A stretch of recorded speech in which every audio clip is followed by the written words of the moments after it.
Right. साथ ही साथ इस कैटेगरी के अंदर, कैटेगरी के साथ जो हमारे हेल्थ एंड न्यूट्रिशन के सप्लीमेंट्स होंगे, जैसे बहुत सारी चीजें हैं, बहुत सारी ऐसी जगहों पे जहाँ पर आपको सप्लीमेंट्स भी कंबाइन करने पड़ेंगे, तो उसके बारे में भी हम आपको इन्फॉर्मेशन देंगे। तो आई वुड रिक्वेस्ट कि जहाँ जहाँ पर आपको लिखना हो वहाँ पर आप चीजों को लिख भी सकते हैं। आप अपनी नोटबुक या अपना जो पेन वगैरह है उसको भी आप लोग प्लीज अपने साथ हैंडी रखिएगा। परफेक्ट है? Yes. So shall we start? Yes. Right, perfect. So women hygiene, सबसे पहले तो बात करते हैं विमेन हेल्थ की। ठीक है, विमेन हेल्थ, आपको लगता है कि हेल्थ सबके लिए इम्पोर्टेंट है? राइट। विमेन के लिए हेल्थ थोड़ी सी ज्यादा इम्पोर्टेंट है। क्यों इम्पोर्टेंट है? क्योंकि महिलाओं की हेल्थ बहुत जल्दी खराब होती है। अब डिस्कशन है भाई क्यों खराब होती है? क्योंकि फीमेल बॉडी में हॉर्मोन्स का बदलाव बहुत ज्यादा है, जो शायद कभी किसी को समझ ही नहीं आएगा। आदमियों की बॉडी में, मेल्स की बॉडी में हॉर्मोन का कोई बदलाव नहीं है, कोई चेंज नहीं है, लेकिन फीमेल की बॉडी में हर रोज, हर दिन हार्मोन बदल रहे हैं, हर रोज हार्मोन चेंज हो रहे हैं। मेंस्ट्रुएशन साइकिल के टाइम पर, मेंस्ट्रुएशन साइकिल के पहले अलग हार्मोन होता है, उस टाइम पर अलग हार्मोन होता है, बाद में अलग हार्मोन होता है।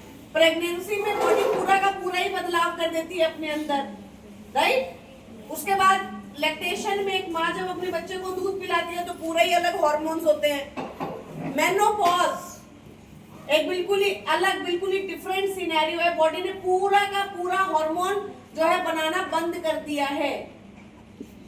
और इंडिया में खैर इतना तो किसी को पता ही नहीं है, या फिर इतनी नॉलेज ही नहीं है कि मेनोपॉज, अगर ज्यादातर आप सब लोगों को पता है कि 45 to 50 की एज में मेनोपॉज आता है, मेंस्ट्रुएशन साइकिल्स बंद होती है, लेकिन मेनोपॉज से 10 साल पहले शुरू होता है प्री मेनोपॉज। अगर किसी महिला को 40 की एज में मेनोपॉज शुरू हो गया तो 10 साल पहले, 30 साल की उम्र में प्री मेनोपॉज शुरू हो जाता है, मतलब आपके हार्मोन तभी से बदलने शुरू हो जाते हैं। 40 की एज तक आते आते महिलाओं को ज्यादातर बहुत सारे बदलाव देखने को मिलते हैं। तो विमेन हेल्थ बहुत ज्यादा इंपॉर्टेंट है, और उसका एक मेजर एक जो एस्पेक्ट है वो है विमेन हाइजीन। क्योंकि अगर हम अपनी बॉडी में हाइजीन को मेंटेन नहीं करेंगे तो हमारे लिए समस्या बहुत ज्यादा है। It can lead us to cervix cancer, it can lead us to ectopic pregnancy. वो भी आपको आगे ट्रेनिंग में पता चलेगा कि कैसे अगर मेंस्ट्रुएशन साइकिल्स के टाइम पर हम लोग हाइजीन को मेंटेन नहीं करते हैं, अगर हमको इन्फेक्शन हो गया तो it can lead us to ectopic pregnancies and infertility and you don't know what not. So women hygiene is very very important topic, बहुत इंपॉर्टेंट टॉपिक है। हाइजीन को मेंटेन करना एक बहुत ही इंपॉर्टेंट एस्पेक्ट है फीमेल हेल्थ का specially. अगर हम अपनी हेल्थ को मेंटेन नहीं करेंगे, विमेन हाइजीन को मेंटेन नहीं करेंगे, तो वो हमारी बॉडी में बहुत सारी बीमारियां, बहुत सारे डिजीजेस को लेके आता है। और मैं क्योंकि विमेन हाइजीन के ऊपर बहुत काम किया है, आज से कुछ साल पहले हमारे पास विमेन हेल्थ का एक पूरा का पूरा इवेंट हुआ करता था, जिसकी तो 275 की टिकट का इवेंट था वो। तो मैंने बहुत सारे ना गाँव में ट्रैवल किया है, बहुत सारे छोटे शहरों में ट्रैवल किया। हम तो चलो बहुत अच्छी सिचुएशन में है कि हम बड़ी सिटीज के अंदर बैठे हुए हैं, या फिर दिल्ली में है, बॉम्बे में है, बेंगलोर में है। तो एक फीमेल मुझे मिली और उसने मुझसे कहा कि मैम मेरी ना मदर की डेथ हो गई थी जब मैं बहुत छोटी थी। तो मैं मेरे फादर, मेरा ब्रदर और मैं, हम 3 ही लोग अपने घर में हैं। मैं बहुत छोटी थी, मुझे याद भी नहीं है, और मेरी मदर की उस टाइम पर ही डेथ हो गई थी। और इंडियन हाउस होल्ड में, भारत के अंदर स्पेशली मेल्स जो हैं वो इन सब टॉपिक के ऊपर डिस्कशंस नहीं करते, राइट, बात नहीं करते। तो प्रॉब्लम क्या है? उसने बोला कि मैम जब मैं थोड़ी सी बड़ी हुई और जब मुझे पहली बार मेंस्ट्रुएशन साइकिल्स आए तो मुझे एक्चुअली में ये पता भी नहीं था कि ये है क्या और मुझे अब क्या करना चाहिए। और क्योंकि मेरे पापा बहुत स्ट्रिक्ट थे और फीमेल, एज अ फीमेल हमारे घर में इस तरीके की बातें होती भी नहीं थी, तो मैंने अपने फादर से पूछा भी नहीं, और मैंने अगले 5 दिन तक एक ही सेम कपड़े को यूज किया। और उसने मुझसे कहा कि जब मेरी बॉडी में से स्मेल आने लगी तो मेरे फादर साहब ने मेरी मौसी को बुलाया, और मेरी मौसी ने आके मुझे बताया कि ये क्या है, इसको मुझे कैसे टैकल करना है, एंड एवरीथिंग अबाउट इट। और उसने मुझसे कहा, and she started crying saying this, कि मैम वो पहला मेंस्ट्रुएशन साइकिल और आज मैं ऑलमोस्ट 42 इयर्स की हूँ, मेरी जिंदगी कभी भी उस दिन जैसी हुई नहीं, क्योंकि उनकी पूरी बॉडी के अंदर इंफेक्शन फैल गया, उनका पूरा यूट्रस डैमेज हो गया, उनको सर्विक्स कैंसर हो गया, राइट, उनको इनफर्टिलिटी हो गई, वो बच्चा पैदा नहीं कर पाई। और उन्होंने कहा कि वो पहला दिन और आज का दिन, मैं सारी जिंदगी हो गई मुझे भुगतते हुए। और मैं सोचती हूँ कि क्या ये इतना बड़ा टॉपिक था कि मेरे फादर मुझे बता नहीं सकते थे, जो कि सही है, राइट। एक फीमेल ने अपनी पूरी लाइफ निकाल दी सिर्फ एक चीज के डिस्कशन की वजह से। तो ये बहुत इंपॉर्टेंट है कि हम इन चीजों के ऊपर थोड़ा सा बात करें, इन चीजों को समझे, इन चीजों के इम्पैक्ट को समझे, क्योंकि अगर वो आपकी सिस्टर है और उसके साथ कोई भी प्रॉब्लम हो गई तो भुगतना पूरे घर को है ना, राइट। अगर वो आपकी वाइफ है और अगर वो हमारी बॉडी में, आपकी बॉडी में हाइजीन मेंटेन नहीं कर रही है, या अगर उसको कोई बीमारी हो गई उसके कारण से, तो ऐसा नहीं है कि सिर्फ उसको भुगतना है, भुगतना इक्वली आपको भी है, वो प्रॉब्लम सारी आपको भी आने वाली है। तो ये हमारी लाइफ का एक बहुत ही इंपॉर्टेंट एस्पेक्ट है। मैं ऐसे ऐसे गांव में गई हूँ यूपी के अंदर या बहुत सारे एरियाज के अंदर, जहां मुझे महिलाओं ने बोला कि मैम हम आज भी कपड़े में राख लपेट कर यूज करते हैं, राइट। बहुत सारे ऐसे गांव हैं जहां पर लोग कहते हैं कि हम पत्ते लपेट कर यूज करते हैं।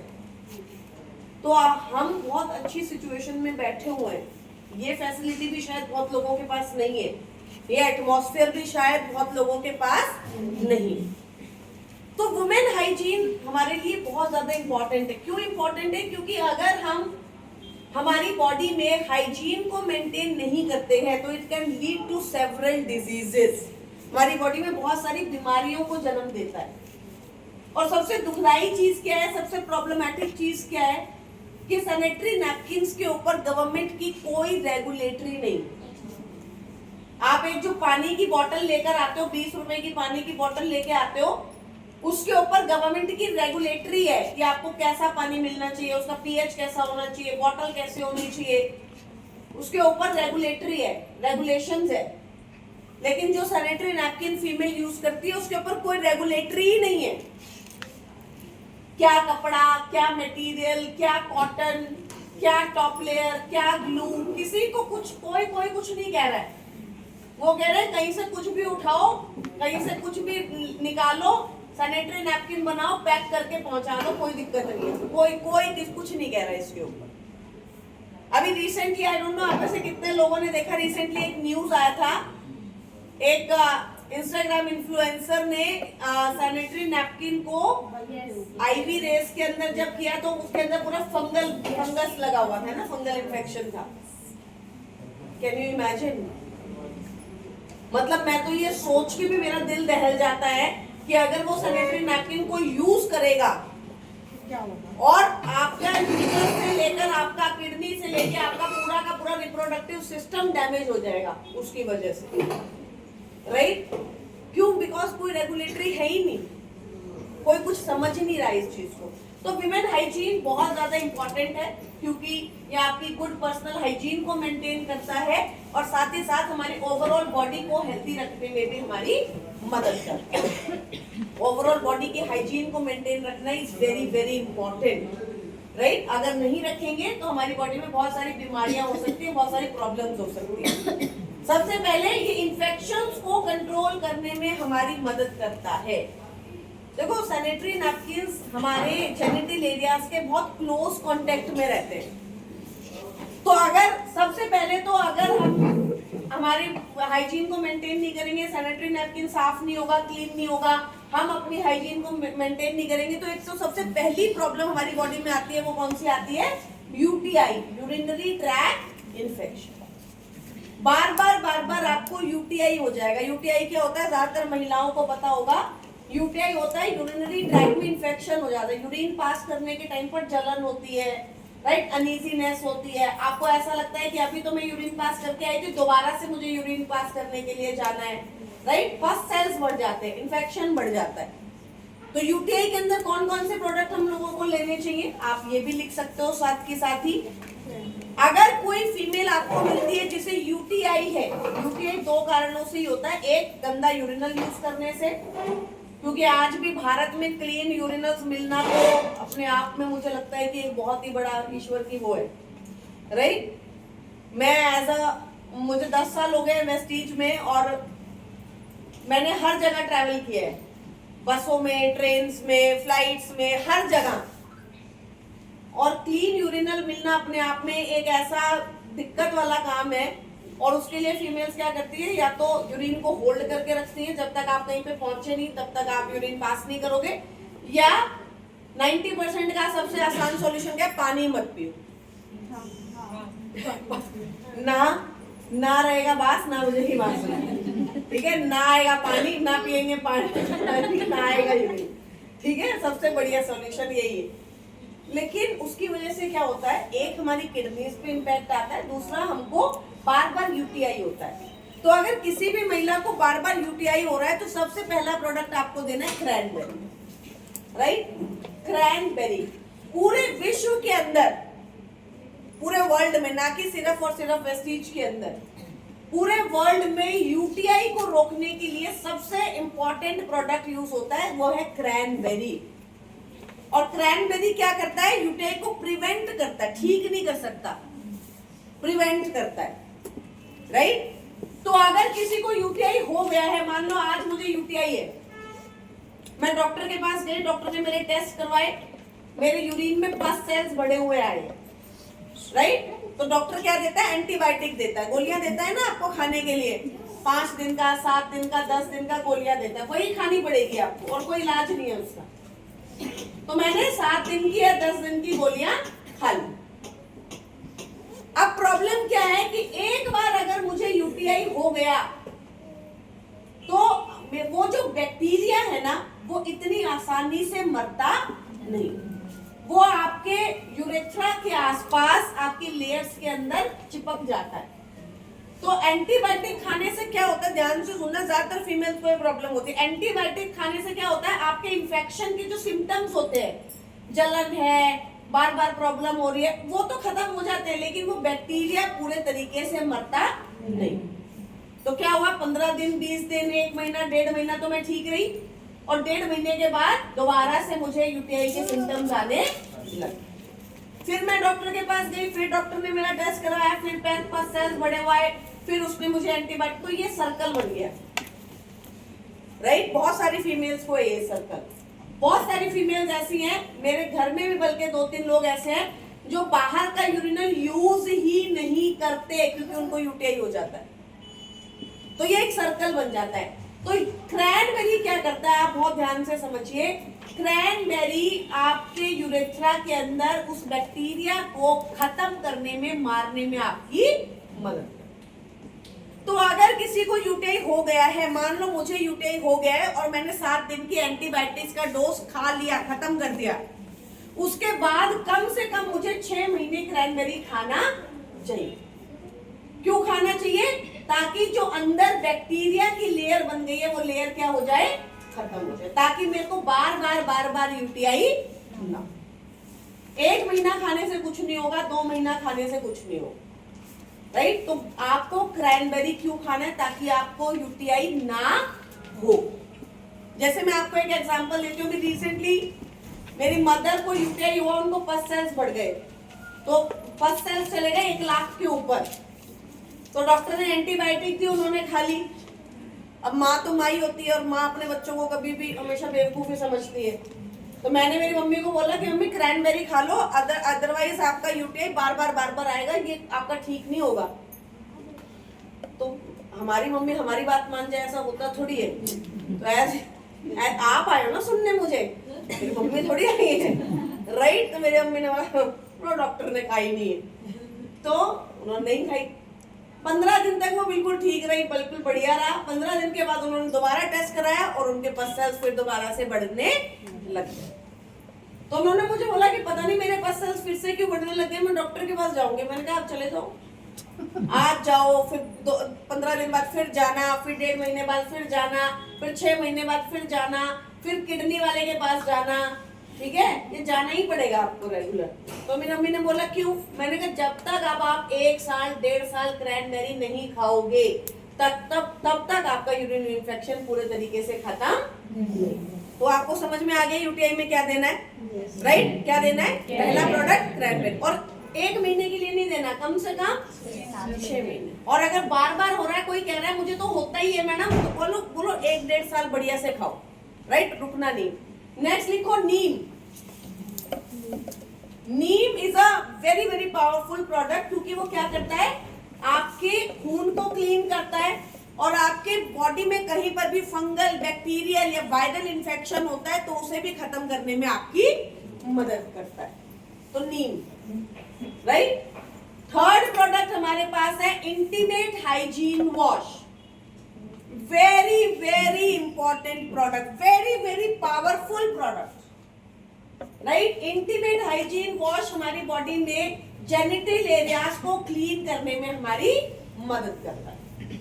तो जैसे जितनी इंपॉर्टेंस आप अपनी बॉडी में फेस को देते हो, जितनी इंपॉर्टेंस आप अपनी बॉडी में बाल को देते हो, उतना ही इंपॉर्टेंट है कि आप अपने जेनिटल एरियाज को भी क्लीन रखें, राइट? तो अगर आप प्रॉपर तरीके से मेंस्ट्रुएशन साइकिल्स के टाइम पर दिन में 2 बार और रेगुलरली दिन में 1 बार अगर आप प्रॉपर तरीके से इंटीमेट हाइजीन वॉश के द्वारा अपनी जेनिटल एरियाज को क्लीन नहीं करोगे तो आज नहीं तो कल आपकी बॉडी में इंफेक्शन होगा ही होगा। तो इंटीमेट हाइजीन, जिनको एटलीस्ट यूटीआई वगैरह रेगुलर होता है उनको तो बहुत ही इंपॉर्टेंट है, राइट? एंड लास्ट प्रोडक्ट है sanitary napkins, right? Properly use करना है, प्रॉपरली अच्छे तरीके से उसको यूज करना है। वो कैसे करना है वो हम आपको भी बताएंगे, लेकिन प्रॉपर तरीके से हमको सैनिटरी नैपकिन्स का यूज करना है ताकि हमें हमारी बॉडी में वो इन्फेक्शन बार बार ना फैले। रिप्रोडक्टिव हेल्थ, एक माँ का सबसे इम्पोर्टेंट जो है फैक्टर क्या है, एक फीमेल का सबसे इम्पोर्टेंट फैक्टर क्या है? माँ बनना, राइट? बच्चे को जन्म दे, कंसीव करना। और सबसे बड़ी प्रॉब्लम क्या होती है आपके किसी भी इन्फेक्शन की, जो आपके जेनिटल एरियाज में होता है, कि वो आपके यूट्रस से लेकर आपके पूरे के पूरे रिप्रोडक्टिव ऑर्गन को डैमेज कर सकता है। अगर एक इन्फेक्शन आपके बॉडी में फैल गया, आपके जेनिटल एरियाज के अंदर फैल गया, और अगर आपने उसे वहीं पर उसी वक्त कंट्रोल नहीं किया, या देखो बैक्टीरिया का तो कुछ पता भी नहीं है ना, अगर कोई छोटा मोटा बैक्टीरिया या वायरस है तो कोई बात नहीं, खत्म हो जाएगा। लेकिन अगर वहीं को वो कोई लाइफ थ्रेटनिंग हुआ या कोई डेंजरस बैक्टीरिया हुआ जो इमीडिएटली आपके पूरे यूट्रस के अंदर फैल गया, तो फिर आप उसको कंट्रोल नहीं कर सकते। तो पूरे के पूरे रिप्रोडक्टिव ऑर्गन को ये डैमेज कर देता है, खराब कर देता है, खत्म कर देता है, राइट? जैसे कि मैंने आपको कहा, एक्टोपिक प्रेगनेंसी तक की सिचुएशंस जो है वो यहाँ पर आती है, सर्विक्स कैंसर तक की सिचुएशन जो है वो यहाँ पर आ जाती है। और सर्विक्स कैंसर का तो मेजर कॉज ही है। अच्छा, एक मेरे को एक चीज पूछनी है यहीं पर, आप में से कितने लोग हैं जिनके घरों में छोटी बच्चियां हैं, फीमेल्स, छोटी छोटी बच्ची है? 1 2 5 10 लोग हैं, राइट? छोटी बच्चियां हैं, है ना? आपकी अपनी नहीं होंगी तो कोई तो होगी, नानी के घर में, चाची के घर में, दादी के घर में, फूफा के घर में। कितने लोग हैं जिन्होंने अपनी बच्चियों को सर्विक्स कैंसर की वैक्सीन लगवाई हुई है? क्या होने का वेट कर रहे हो क्या? क्यों नहीं लगवाई है? 1000 रुपए की चीज आपको कैंसर से बचा सकती है। प्रॉब्लम क्या है? हम लगवाएंगे नहीं, हम कैंसर का इलाज करवाएंगे, राइट?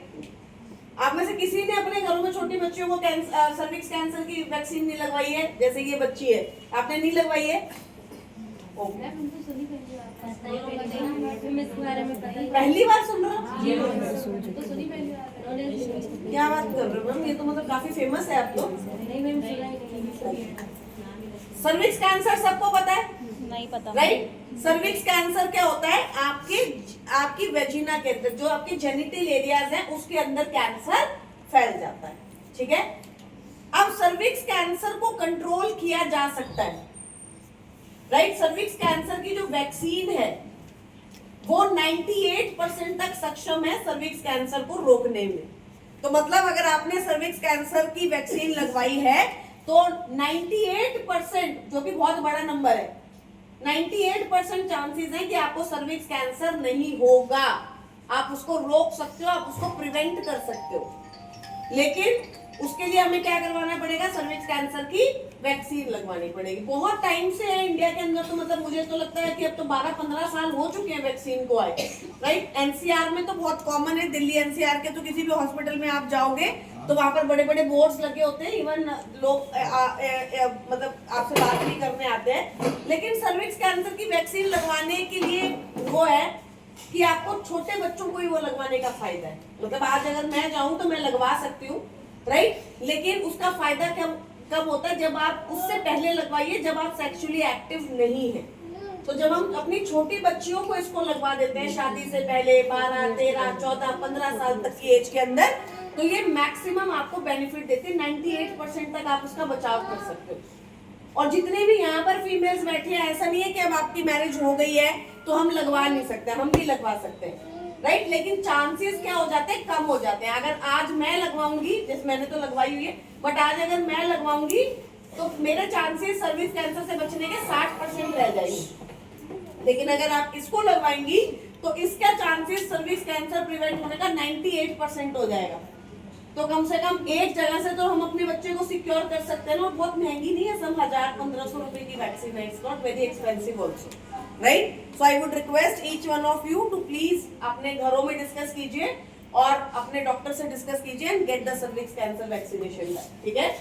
तो क्या करता है? हमारे रिप्रोडक्टिव हेल्थ को मैनेज करने में हमारी मदद करता है, राइट। पेल्विक इन्फ्लेमेशन, हमारे पेल्विक एरियाज में इन्फ्लेमेशन हो जाती है।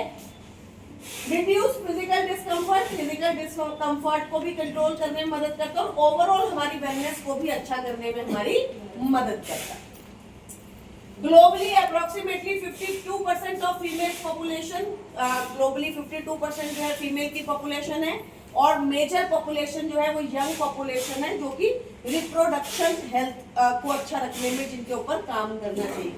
Of these women and girls will menstruate each month for between 2 to 7 days.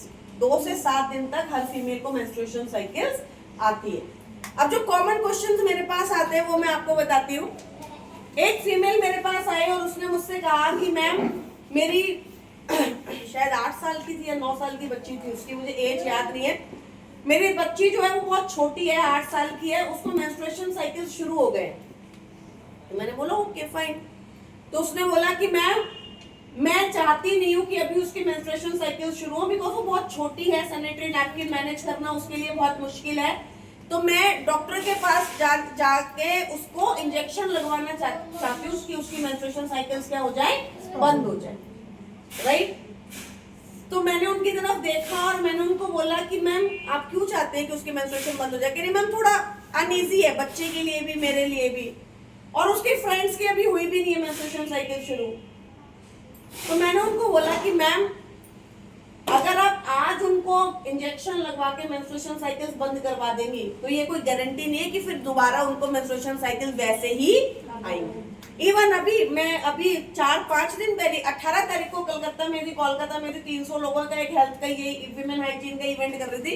ये जब मैंने बोला तो एक फीमेल मेरे पास आई, कह रही शुक्र है मैम आज मैंने आपका मीटिंग अटेंड कर लिया, मैं तो खुद अपनी बेटी को इंजेक्शन लगवाने के लिए लेके जाने वाली थी।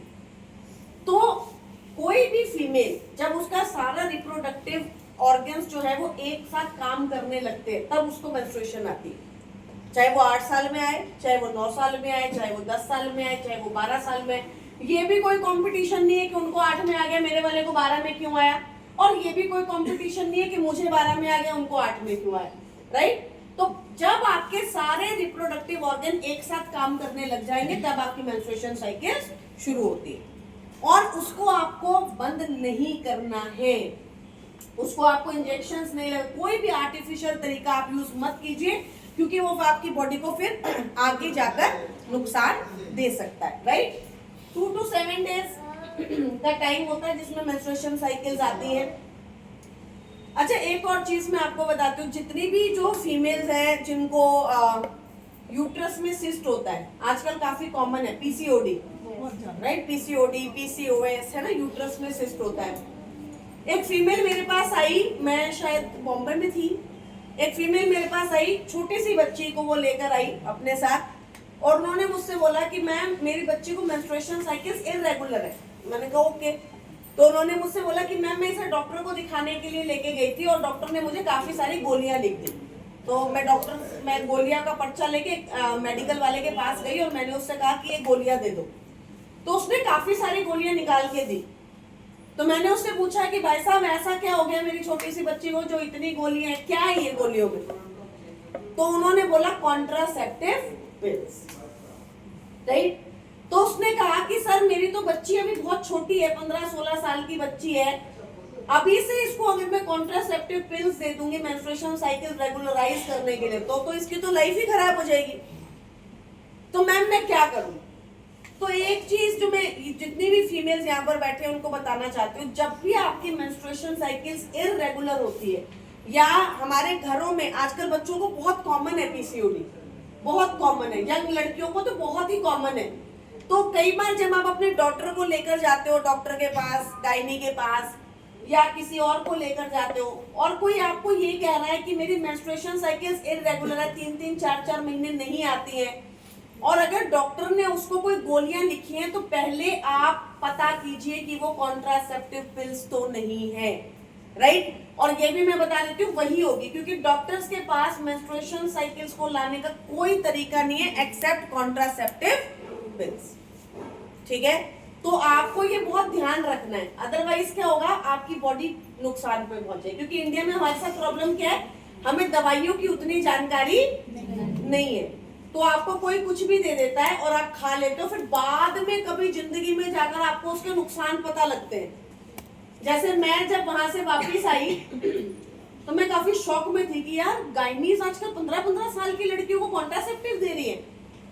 तो मेरी बेस्ट फ्रेंड जो है वो मेरे साथ थी, और उसको भी पीसीओडी है काफी सालों से, मुझे पता है, और अब तो खैर उसके बच्चा भी है। तो उसने मुझसे बोला क्या हुआ? मैंने कहा यार मुझे अभी पता है, रिसेंटली पता चला 15 साल की एक बच्ची, उसको डॉक्टर ने कॉन्ट्रासेप्टिव पिल्स लिखी है। तो उसने मेरी तरफ घूर के देखा और मुझसे बोला तो मैंने भी तो खाई है 8 साल तक कॉन्ट्रासेप्टिव पिल्स। तो मैंने उसको देख के बोला, मैंने कहा तूने क्यों खाई है कॉन्ट्रासेप्टिव पिल्स? बोली पीसीओडी में इलाज ही है ये, और मुझे भी नहीं पता था, जब मैंने खाई तो उसे पता ही नहीं था कि वो क्या खा रही है, राइट। तो मेंस्ट्रुएशन साइकिल्स को रेगुलराइज करने के लिए फीमेल्स गायनीज आपको कुछ सवाल पूछना है आपको, डॉक्टर्स आपको कॉन्ट्रासेप्टिव पिल्स देते, वो नहीं कंज्यूम करनी है, right. There are other alternatives, बहुत सारी चीजें हैं जिसके थ्रू आप इन चीजों को ठीक कर सकते हो, राइट। 2 to 7 डेज के मेंस्ट्रुएशन साइकिल्स आते हैं, मोस्ट पार्ट के वर्ल्ड के अंदर ये टैबू है, बात नहीं किया जाती है इसके बारे में, राइट। कल्चरल प्रैक्टिसेस वगैरह की वजह से बहुत सारे एक्सक्लूजन्स होते हैं, उसकी वजह से लोग जो है इसके बारे में प्रॉपर बात नहीं करते, इसलिए फीमेल्स जो है मुझे लगता है साइलेंटली सफर करती रहती है। बहुत जगह तो मदर भी बात नहीं करती है, राइट। फादर की तो बहुत दूर की बात है, वहां कई बार तो मदर्स भी एक प्रॉपर तरीके से गाइड नहीं करती हैं या बताते नहीं है, हर चीज के ऊपर डिस्कशन नहीं करते। जैसे मैं काफी शौक में हूँ कि देखो यहाँ पर एक भी फीमेल को नहीं पता कि सर्विक्स कैंसर की वैक्सीन लगती है, जबकि आप सारे फीमेल्स हो और आप ही की बॉडी की सबसे बड़ी बीमारी है वो, और आप ही को इस चीज के बारे में नहीं पता, तो आप गाइड क्या करोगे किसी और, राइट। मेंस्ट्रुअल हाइजीन का सबसे इम्पोर्टेंट एक जो डिस्कशन है वो ये है कि हमें सैनिटरी नैपकिन को 4 घंटे से 6 घंटे में बदलना चाहिए, राइट। कोई भी सैनिटरी नैपकिन के अंदर बैक्टीरिया की ग्रोथ बहुत जल्दी होती है। जैसे आप दूध दही बहुत जल्दी खराब होता है ना, राइट, तो अगर वो खराब हो गया तो उसे फेंक देते हो ना, तो उसी तरीके से किसी भी सैनिटरी नैपकिन के अंदर बैक्टीरिया की ग्रोथ बहुत जल्दी होने के चांसेस होते हैं, क्योंकि एटमॉस्फेयर ही वैसा है, राइट। और अगर आप उसको 4 से 6 घंटों में नहीं बदलते हो तो it may lead to infections. It is the major cause of cervix cancer. 90% भारत में हम लोग जो है सैनिटरी नैपकिन्स को सुबह से लेकर रात तक पूरा दिन यूज करते हैं, और कई बार तो मैंने डिस्कशन ये भी सुना है कि अगर प्रॉपर तरीके से मान लो आपको ब्लीडिंग नहीं हो रहा है, प्रॉपर तरीके से आपको मेंस्ट्रुएशन नहीं आ रहा है, तो जरूरत ही नहीं थी चेंज करने की, क्योंकि कुछ खराब ही नहीं हुआ। 12 घंटे, हाँ 12 घंटे, 16 घंटे। तो it is very very important 4 से 6 घंटे के अंदर हम सैनिटरी नैपकिन को चेंज करें। Wash your hands properly, dispose of the products, proper तरीके से प्रोडक्ट को डिस्पोज ऑफ करें एंड स्टे हाइड्रेटेड। अच्छा, बहुत सारी फीमेल्स को ना मेंस्ट्रुएशन साइकिल्स के टाइम पे पेन होता है पेट के अंदर, उसके लिए प्रोडक्ट्स लिख लो, राइट। 99% फीमेल्स को जिनको मेंस्ट्रुएशन क्रैम्प्स आते, बहुत सीवियर पेट में दर्द होता है। मेरी एक फ्रेंड थी, उसको इतना होता था कि उसको इंजेक्शन ही लगवाना पड़ता था आइब्रूफिन का, राइट। तो उसका सबसे बड़ा कारण होता है कैल्शियम डेफिशिएंसी, कैल्शियम की कमी, राइट। तो सबसे पहला प्रोडक्ट कौन सा देना है? कैल्शियम। अगर कोई भी फीमेल है जिसको बहुत ज्यादा क्रैम्प्स आ रहे हैं, तो उसका मेजर कारण हो सकता है कैल्शियम की डेफिशिएंसी। तो सबसे पहला प्रोडक्ट उसको आपको कौन सा देना चाहिए? Calcium, right. दूसरा प्रोडक्ट है फ्लैक्स और क्रे, फ्लैक्स और क्रे। अब जितनी भी महिलाएं यहाँ पर बैठी हैं, सर्विक्स कैंसर का मैंने इलाज बताया, वैक्सीन। ब्रेस्ट कैंसर रोकने का सबसे बढ़िया क्या इलाज है, कोई बता सकता है? ब्रेस्ट कैंसर रोकने का 88% कारगर उपाय है, मतलब 80% 88% तक चांसेस है कि आप उसे प्रिवेंट कर पाओगे। उसका क्या इलाज है, कोई बताएगा? Omega 3 flax oil, right. Either flax either krill. आप रेगुलरली अगर फ्लैक्स और क्रेल खाते हो, ओमेगा 3 खाते हो, तो ब्रेस्ट कैंसर के चांसेस जो है वो काफी हद तक कम हो जाते हैं। प्रिवेंशन के लिए बहुत इंपॉर्टेंट है, राइट। तो दूसरा प्रोडक्ट है क्रैम्प्स के अंदर फ्लैक्स और क्रेल। ब्रेस्ट कैंसर का कॉज क्या है? बहुत किन सारे रीजंस causes की वजह से होता है? कैंसर का कोई कॉज नहीं है पर्टिकुलरली, है ना। कॉज तो there are n number of causes. आज हमारा खाना पीना ही वैसा है, आज हमारी डाइट वैसी है, केमिकल्स का कंजम्पशन बहुत ज्यादा है, राइट। हर जगह से हमारी बॉडी में केमिकल्स जा रहे हैं। तो कैंसर का कोई कॉज नहीं है, वो आपकी बॉडी के अंदर डेवलप हो जाता है, क्योंकि आपके सेल्स जो है वो क्या हो जाते हैं? वीक हो जाते हैं, राइट।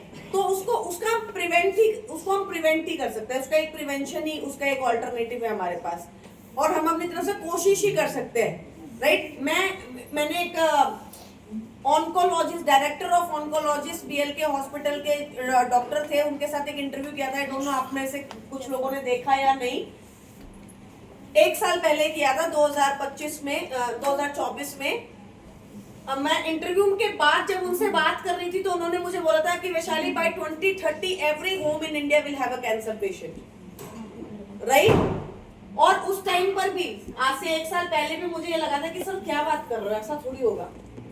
लेकिन 1 साल ही निकला है, 2026 में हम आए हैं, जो केसेस आजकल हम कैंसर के सुन रहे हैं वो बहुत ज्यादा बढ़ गए, राइट। अचानक से ये आपको देखने को मिलने लगा है कि हर दूसरे बंदे को, पहले इतना हम लोग नहीं सुनते थे। The major problem is first, एक तो स्ट्रेस बहुत है, तनाव बहुत है, राइट। मैंने एक गायनेकोलॉजिस्ट के साथ इंटरव्यू किया था रिसेंटली, जिसने मुझसे कहा था कि वैशाली फीमेल बॉडी का सबसे बड़ा डिसरप्टर है स्ट्रेस, तनाव। हमारी बॉडी के अंदर फीमेल बॉडी कभी भी कॉर्टिसोल हार्मोन के लिए नहीं बनी थी, स्ट्रेस हार्मोन के लिए नहीं बनी थी, राइट। क्योंकि हमारा जो समाज है वो पुरुष प्रधान समाज है। तो आदमियों की जिम्मेवारी थी बाहर जाना, जंग लड़ना, खाना पीना लेके आना, पैसा कमा कर लेकर आना, राइट। तो उन्होंने बोला कि फीमेल बॉडी के अंदर कभी भी स्ट्रेस हार्मोन नहीं बनता था, तनाव का हार्मोन नहीं होता था। लेकिन आजकल क्योंकि महिलाओं के लाइफ बहुत चेंज हो गई है, आज हम भी जॉब कर रहे हैं, काम कर रहे हैं, इक्वली पार्टिसिपेट कर रहे हैं, अलग लेवल के स्ट्रेस भी बहुत सारे हैं। तो उन्होंने बोला कि जो स्ट्रेस हार्मोन फीमेल बॉडी में बनता है, ये उनके हार्मोन्स को पूरे तरीके से क्या करता है? डिसरप्ट करता है। तो stress is one of the major cause, lack of sleep, outside food, there are n number of causes of breast cancer. आप उसे रोक कैसे सकते हैं? कुछ चीजें हैं। एक तो कभी भी आप जो है ओमेगा 3 का कंजम्पशन आप रेगुलरली कीजिए, मेमोग्राफी आप टाइम टू टाइम करवाइए, राइट। और ऐसी चीजों को कंज्यूम कीजिए जो आपकी बॉडी में इन्फ्लेमेशन, सूजन को कम रखता है, जैसे टर्मरिक, करक्यूमिन, राइट। वो हम आगे बात कर लेंगे, ठीक है। क्या लिखवा रही थी मैं? प्रोडक्ट्स लिखवाए हाँ नहीं, ब्रेस्ट कैंसर नहीं, क्रैम्स के सप्लीमेंट्स। हाँ लिखो कैल्शियम, दूसरा है फ्लैक्स ऑयल, फ्लैक्स ऑयल, तीसरा लिखो करक्यूमिन, करक्यूमिन,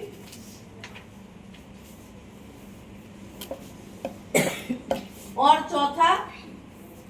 चौथा लिखो vitamin D sublingual spray. Vitamin D की कमी से भी कई बार क्रैम्प्स ज्यादा बढ़ते हैं।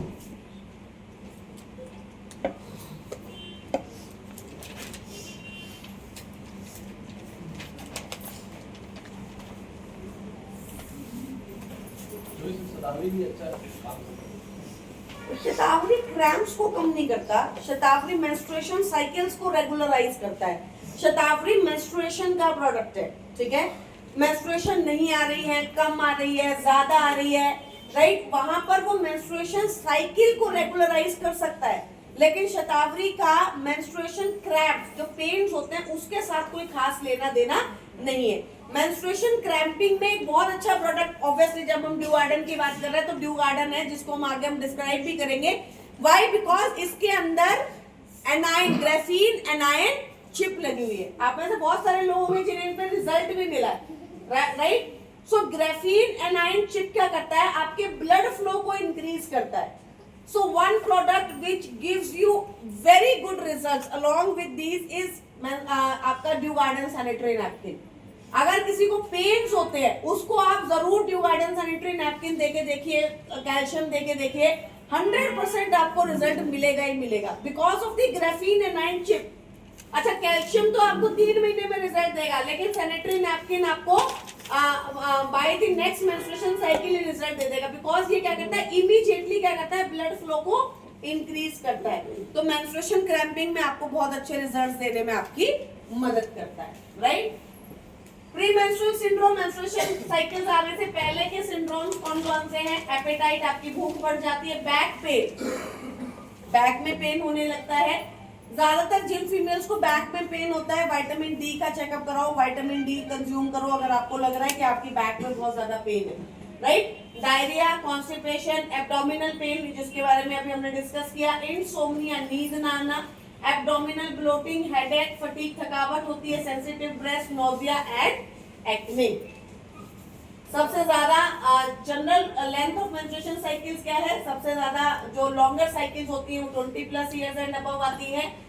30 तक आते आते मेंस्ट्रुएशन साइकिल्स कम होने लगती हैं और 40s और 50s के आसपास मेंस्ट्रुएशन साइकिल्स और ज्यादा कम हो जाती है, right. Lack of women hygiene can lead to cervix cancer. यहीं पर आप थोड़ा कैंसर के प्रोडक्ट्स भी लिख लीजिए। लिखिए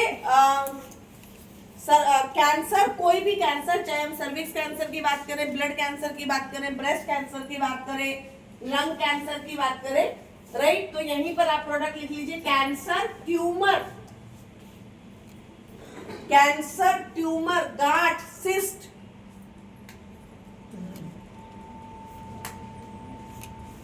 कैंसर ट्यूमर, गांठ, सिस्ट, क्लॉट।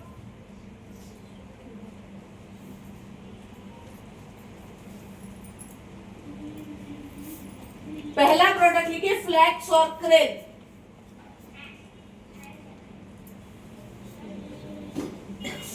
दूसरा प्रोडक्ट लिखिए नोनी, तीसरा प्रोडक्ट लिखिए गैनोडर्मा,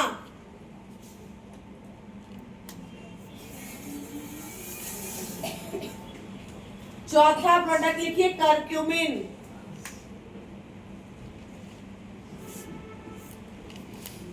पांचवा प्रोडक्ट लिखिए एलोवेरा,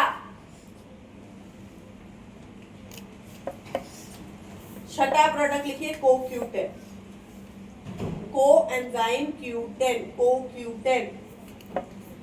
पहला प्रोडक्ट है फ्लैक्स और क्रिल, दूसरा प्रोडक्ट है नोनी, तीसरा प्रोडक्ट है गैनोडर्मा, चौथा प्रोडक्ट है करक्यूमिन, पांचवा प्रोडक्ट है एलोवेरा, छठा प्रोडक्ट है कोक्यूटेन।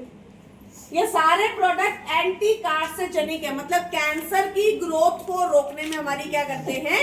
मदद करते हैं, राइट। एंटी कार्सिनोजेनिक है, कैंसर को होने नहीं देते, कैंसर को रोकते हैं, प्रिवेंट करते हैं, राइट। मैम कौन सी स्टेज में देना है? अगर फर्स्ट स्टेज में है तो थर्ड स्टेज में, किसी भी स्टेज में हो, आपका काम कैंसर को ट्रीट करना नहीं है।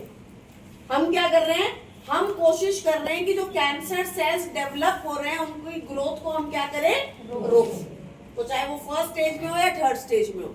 मैम कौन सा cancer? Cervix cancer, breast cancer, liver cancer, कोई भी कैंसर, राइट, एनी कैंसर, यही 5-6 प्रोडक्ट आपके इंपॉर्टेंट चलते हैं, राइट। तो ये सारे प्रोडक्ट, इवन सर्विक्स कैंसर में ये बहुत ही अच्छे रिजल्ट देने में आपकी मदद करता है। एक फीमेल मुझे मिली थी जिसने मुझसे दिल्ली PWS में मुझे मिली थी, उसने मुझसे कहा कि मैम मैंने ब्रेस्ट कैंसर और बाद में लंग कैंसर, लंग या लीवर था, दोनों कैंसर को मैंने डिफीट किया है by only and only Vestige supplements, right. दोनों ही कैंसर्स को मैंने कंट्रोल किया है by only and only Vestige supplements. तो कैंसर को प्रिवेंट करने में आपकी बहुत ज्यादा मदद करता है, right, anti carcinogenic product. Low awareness of menstruation cycles in India. Menstruation cycles की अवेयरनेस इंडिया के अंदर है ही नहीं, लोग इसके ऊपर काम नहीं करते, लोग इसके ऊपर बात नहीं करते। मुझे एक चीज समझ नहीं आती कि बात करना मुश्किल है या फिर बाद में जाकर इसका इतना मुश्किल इलाज करवाना मुश्किल है, राइट। तो बात करना तो is very easy, it's very convenient कि आपने किसी को बताया कि ये चीज ऐसे हैंडल करनी है। जैसे मैंने अभी सर्विक्स कैंसर की वैक्सीन का बताया, वो तो इजी है ना, बाद में उसका इलाज करवाना मुश्किल है। तो मुश्किल काम तो फटाफट कर लेते हैं, फिर वो चाहे मेल डॉक्टर से करवाना हो चाहे फीमेल डॉक्टर से करवाना हो, उसमें कोई दिक्कत नहीं है किसी को, क्योंकि तब तो जिंदगी और मौत का सवाल आ जाता है। और फिर वहां पर हम धक्के भी खा रहे हैं, वहां पर हम परेशान भी हो रहे हैं, वो ऐसी कोई अच्छी जगह भी नहीं है जहां पर शायद कोई भी जाना चाहता है, राइट। लेकिन उन चीजों को कंट्रोल करने में हमको बहुत बड़ी प्रॉब्लम है, राइट। तो बात नहीं होती है, जिसकी वजह से बहुत ज्यादा सफरिंग होती है। तमिलनाडु, उत्तर प्रदेश, राजस्थान, ये सारे एरियाज मैंने देखे हैं और बहुत ही ज्यादा अनमैनेजेबल सिचुएशन या कंडीशंस है कई जगहों पर, तो राइट। एक टैबू है, बहुत सारी फीमेल जो है वो इसको अपने स्कूल्स, कॉलेजेस वगैरह को भी यूज कर देती है, नहीं जाती हैं because of lack of sanitary napkin, क्योंकि मेजर एरियाज में तो सैनिटरी नैपकिन ही यूज नहीं हो रहा।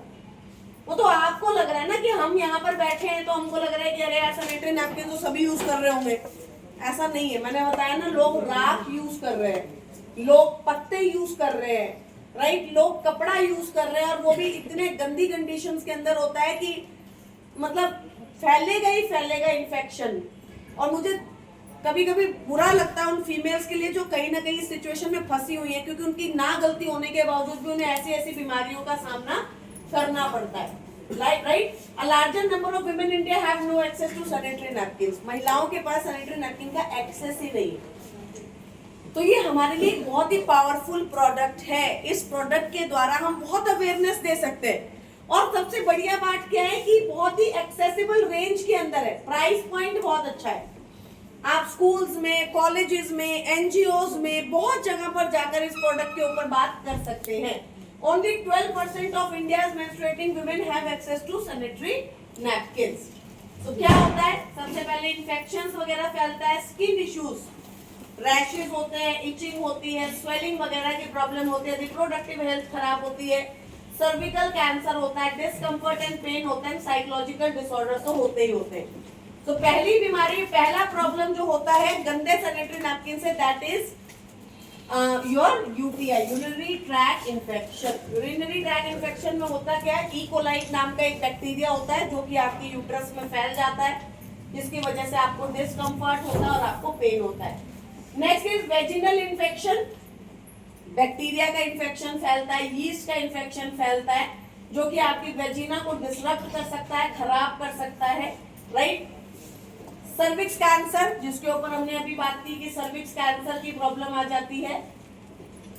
पेल्विक इन्फ्लेमेटरी डिजीज, PID, यहाँ पर आप ध्यान से देखिए, अगर आपको PID हो जाता है, bacteria travel upward to the uterus and to the fallopian tube. मैंने क्यों बोला कि पूरे के पूरे, अगर आपका सैनिटरी नैपकिन गंदा है, कितने रुपए बचा रहे हो? 20 रुपए, 30 रुपए, 100 रुपए बचा रहे हो सैनिटरी नैपकिन एक जो है 5-10 घंटे यूज करके, राइट। लेकिन अगर वो सैनिटरी नैपकिन गंदा है और उसमें बैक्टीरिया या फंगस का इन्फेक्शन है, तो वो आपके यूट्रस से सीधा आपके किस में जाता है? फैलोपियन ट्यूब में जाता है। और आपकी फेलोपियन ट्यूब के अंदर क्या करता है, आपकी फेलोपियन ट्यूब के अंदर एडिशंस बना देता है, राइट। उसके अंदर कुछ ऐसी चीजें बना देता है जिसकी वजह से जो एम्ब्रियो है, जो बच्चा है, वो आपकी यूट्रस के अंदर एंटर ही नहीं कर पाता। The major cause of cervix ectopic pregnancy. आजकल आप बहुत ज्यादा सुन रहे होंगे कि एक्टोपिक प्रेगनेंसी हो गया। आई डोंट नो आप में से कुछ लोगों को पता भी है एक्टोपिक प्रेगनेंसी होती क्या है कि नहीं पता है? पता है? Should I describe it? So ectopic pregnancy क्या होती है? ये फेलोपियन ट्यूब है, ये फेलोपियन ट्यूब है, ठीक है। अब फेलोपियन ट्यूब के अंदर आपका एग और स्पर्म दोनों मीटिंग करते हैं, ठीक है। एग और स्पर्म दोनों यहाँ पर जाकर मिलेंगे। आपका एग और स्पर्म जब यहाँ पर मिल जाता है तो फिर वो रोल डाउन होकर आपके यूट्रस के अंदर चला जाता है, ठीक है। इसको बोलते हैं नॉर्मल प्रेगनेंसी। बच्चा जन्म लेना शुरू कर देता है, यहाँ पर जाकर वो अटैच हो जाता है आपकी यूट्रस में और वहां पे अपना जन्म लेना शुरू कर देता है। एक्टोपिक प्रेगनेंसी क्या होती है? एक्टोपिक प्रेगनेंसी के अंदर आपका स्पर्म और एग यहाँ पर मिलता है, बच्चा बनता है, एम्ब्रियो बनता है, लेकिन या तो आपकी फेलोपियन ट्यूब के अंदर कुछ ऐसे बैक्टीरिया या वायरसेस या एडिशंस थे कि वो बच्चा उसी के अंदर चिपक गया, वो आपके यूट्रस के अंदर नीचे की तरफ आए, ठीक है। या बच्चा जो है वो जेनेटिकली उतना उसको पता ही नहीं था, उतना वो मैच्योर ही नहीं था, उतना उसके अंदर डेवलपमेंट ही नहीं आया कि उसको रोल डाउन होकर नीचे आपके यूट्रस के अंदर जाना है, तो वो वहीं चिपक गया, ठीक है। तो एक्टोपिक प्रेगनेंसी क्या होती है कि जब बच्चा आपके यूट्रस में नहीं जाता, वो आपके फेलोपियन ट्यूब के अंदर ही चिपक जाता है, ठीक है।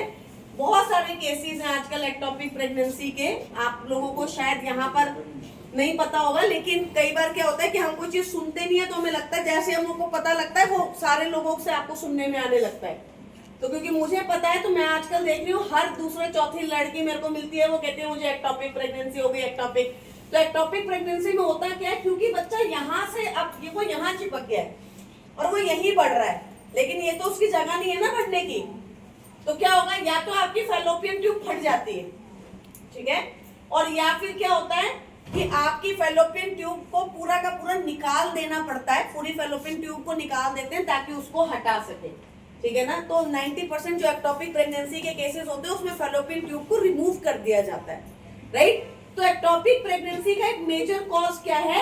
Your bad sanitary napkins. उसके अंदर जो बैक्टीरिया होते हैं वो मेजर आपके ऊपर फेलोपियन ट्यूब तक जाते हैं, जिसकी वजह से प्रॉब्लम होती है। तो it may lead to ectopic pregnancy, pelvic pain and infertility. Infertility तक कॉज कर सकता है।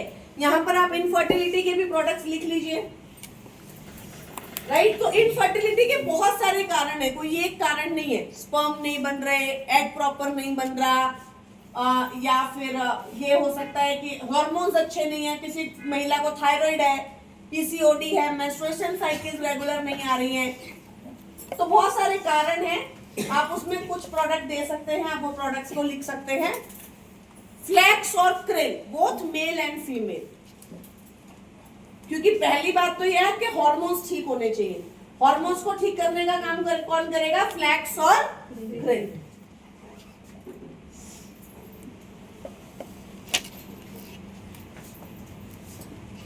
फ्लैक्स और crane,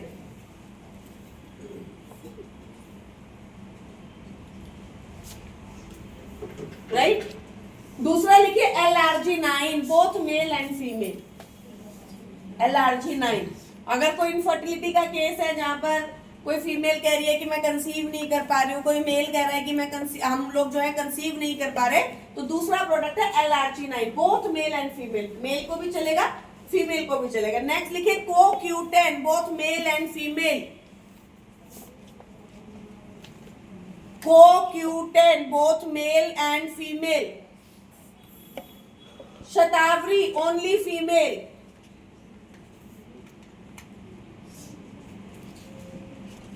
Energy booster, only male.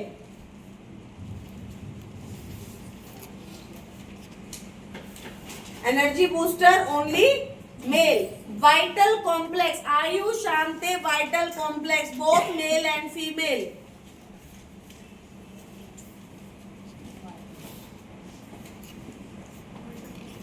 Ayush Shante vital complex, vitamin D and B12 का spray, both male and female. यही product है जो आपकी मदद कर सकते हैं. Ayush vitamin D and B12 का spray, both male and female.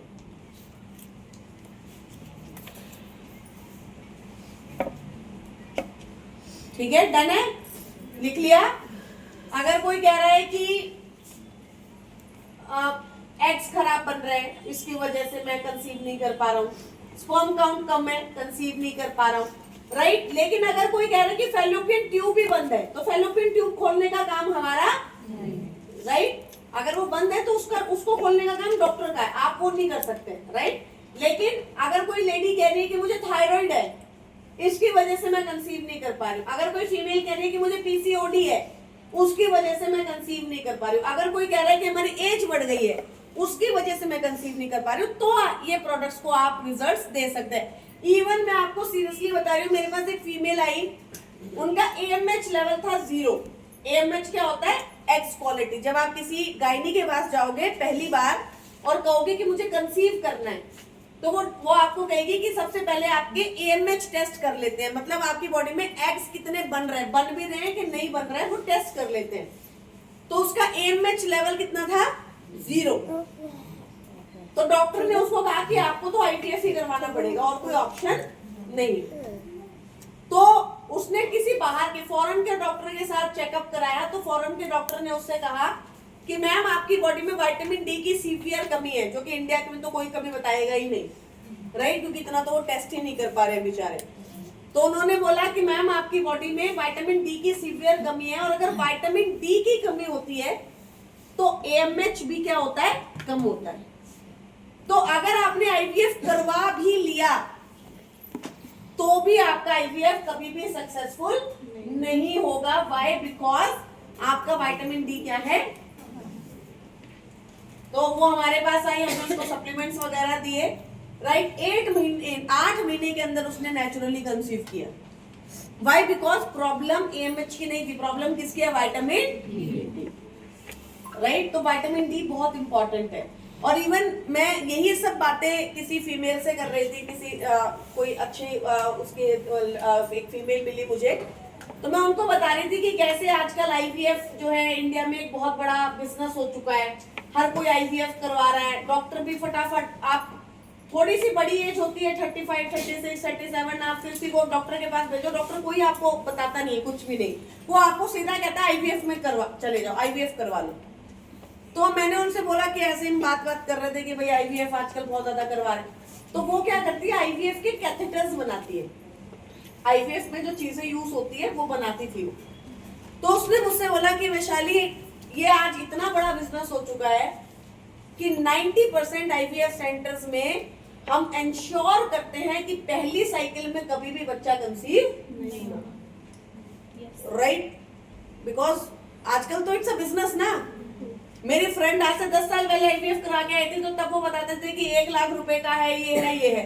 अब आज आप चले जाओ, वैसे ही चले जाओ, वैसे ही जाके बात करके आओ, बिजनेस सुन के आओ. ये आज एक साइकिल 1 लाख रुपए की है, फिर हम क्या करेंगे? 6 एग्स निकाल लेंगे.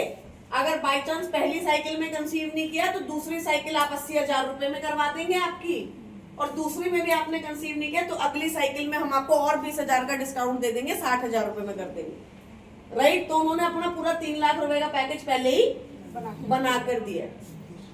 और आपको अगली शॉकिंग बात बताऊंगी तो आप लोग तो अपना सर ही पकड़ लोगे. उन्होंने मुझसे कहा कि वैशाली, पहली क्या कह रहे हो कि अब बहुत ही मुश्किल हो गए है ना. उन्होंने मुझसे कहा कि वैशाली, पहली फर्स्ट साइकिल में तो मेजर IVF सेंटर्स के अंदर स्पर्म डालते ही नहीं है, सिर्फ और सिर्फ स्टरलाइज्ड वाटर डाल देते हैं, राइट. तो आप 1.5 लाख रुपए दे के आए, आपने शायद इंजेक्शंस भी लगवाए अपनी बॉडी में, आपकी फैमिली एक मेंटल ट्रॉमा में भी गुजरी, ऑब्वियसली वो एक वो है किसी भी फैमिली के लिए. और उन्होंने स्पर्म इंसर्ट ही नहीं किया, उन्होंने क्या इंसर्ट किया? Sterilised water. राइट? क्योंकि अगर आपने कंसीव नहीं किया तो बोल देंगे कि आपकी बॉडी ने सपोर्ट नहीं किया हो गया, पहली साइकिल खराब हो गई है, दोबारा कर लेते हैं, राइट? सो मैं आपको ये बताना चाह रही हूँ कि जो चीजों के लिए हम डॉक्टर्स के पास जाते हैं, doctors are not bad, they are very good, लेकिन उससे पहले हमको अपनी कुछ चीजें ठीक कर लेनी चाहिए, राइट? हाँ, तो हम कहाँ पे थे? पीआईडी की प्रॉब्लम होती है, इनफर्टिलिटी, एक्टोपिक प्रेगनेंसी की प्रॉब्लम आती है, right? Menstrual problem, skin rashes, irritation होता है, फाउल ऑर्डर आता है, बैक्टीरियल इन्फेक्शन होता है, और टॉक्सिक शॉक सिंड्रोम्स की प्रॉब्लम आती है। ये आई डोंट नो आप में से कुछ लोगों ने सुनी है कि नहीं है, बट जब हम टैम्पॉन्स यूज करते हैं, बहुत सारे घरों में बच्चे वगैरह जो है टैम्पॉन्स वगैरह यूज करते हैं, तो टैम्पॉन्स जब आप यूज करते हो तो टॉक्सिक शॉक सिंड्रोम होता है, इमीडिएटली आपकी बॉडी को एक कई बार शॉक लग जाता है, जिसकी वजह से आपको हॉस्पिटल तक जाना पड़ सकता है, आपकी बॉडी में बहुत ज्यादा कई बार नुकसान पहुंच जाता है, राइट? तो टॉक्सिक सिंड्रोम भी हो सकता है। Skin infections, fungal infections, boils की प्रॉब्लम आती है, रैशेस होते हैं, इनग्रोन हेयर वगैरह की प्रॉब्लम भी आपको आती है। रिप्रोडक्टिव हेल्थ, रिपीटेड इन्फेक्शन, अगर बार बार आपके यूट्रस में इन्फेक्शन होगा तो क्या होगा? रिप्रोडक्टिव हेल्थ खराब होगी और आपकी फर्टिलिटी भी इसकी वजह से इम्पैक्ट कर सकती है। रिस्क ड्यूरिंग प्रेगनेंसी, क्या क्या रिस्क हो सकते हैं? अगर गंदे सैनिटरी नैपकिन्स होंगे, अगर बैक्टीरिया की ग्रोथ होगी, अगर फंगस की ग्रोथ होगी, तो प्री मैच्योर लेबर प्रॉब्लम्स आ सकती हैं, लो बर्थ वेट हो सकता है, या कॉम्प्लिकेशंस इन यूरिनरी रिप्रोडक्टिव ट्रैक्ट हो सकता है। की न्यूट्रिएंट्स क्या है? कौन कौन से न्यूट्रिएंट्स है फीमेल्स के हेल्थ के लिए? नॉर्मली मैं बता रही हूँ, आयरन एक महिला को रेगुलरली जरूर खाना चाहिए। विटामिन सी, जब भी आप आयरन खाओ, विटामिन सी खाना बहुत इंपॉर्टेंट है। Omega 3 fatty acid, magnesium. यहाँ पर ना बहुत सारी फीमेल ऐसी होंगी जिनको अभी 38-40 की एज में, राइट, थोड़ी बहुत आपको लग रहा है आपकी बॉडी बदल रही है, चेंज हो रही है, क्योंकि 38-40 की एज में बॉडी थोड़ी थोड़ी सी क्या होने लगती है? बदलने लगती है। और आप ऑब्जर्व करते होंगे कि ऐसी फीमेल, घरों में मदर है, सिस्टर है, वो कह रही है कि पता नहीं यार मेरे को क्या प्रॉब्लम आ रही है, मेरी बॉडी में ना पेन रहता है, दर्द रहता है, राइट? जैसे मैं आपको एग्जांपल देती हूँ, अभी पीछे कुछ टाइम पहले मुझे क्या प्रॉब्लम आई कि मेरे 2-2.5 साल से ये प्रॉब्लम चल रही थी, मेरे ना हाथों की नसें जो है ना वो सुन्न हो गई थी, हाथ की नसों में सूनापन आ जाता था, तो मैं जब भी रात को सोती थी, ठीक है, तो मेरी उंगलियां जो है वो सुन्न हो जाती थी। अब रात को जब उंगलियां सुन्न हो जाएंगी तो दर्द होगा आपको, क्योंकि ब्लड फ्लो नहीं है, तो नींद में ही आपको पता लग गया कि आपकी उंगलियां दर्द हो रही है, और मैं रात को नींदों में ही अपनी उंगलियों को ऐसे थोड़ा सा हिलाती थी ताकि उसमें ब्लड फ्लो जाए।